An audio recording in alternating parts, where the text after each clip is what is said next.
want to thank the council of the great city schools. The good news is that we are seeing, as a consequence of some of the reforms that we've initiated and partnered with at the state and local levels, we're seeing improved reading scores, improved math scores, improved graduation rates. We're seeing improvement in some of the previously lowest performing schools. And this organization, I think, has taken on the challenge and has been able to begin a process of turning school districts around and making sure that young people are getting the kind of education that they need to be able to compete in the 21st century. That's the good news.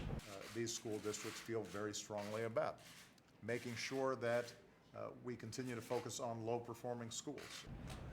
Now, the Republican House and Senate are about to put forward their budget.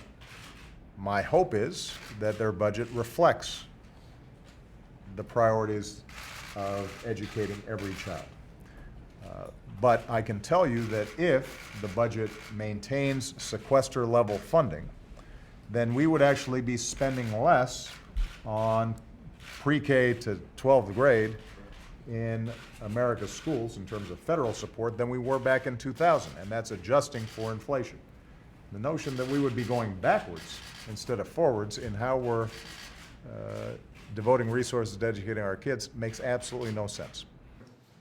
For large portions of our student population that may need extra help, that's going to be critically important. So that there are a set of principles that are reflected in my budget, and I hope will be reflected in the Republican budget, but if it is not, then we're going to have a major debate.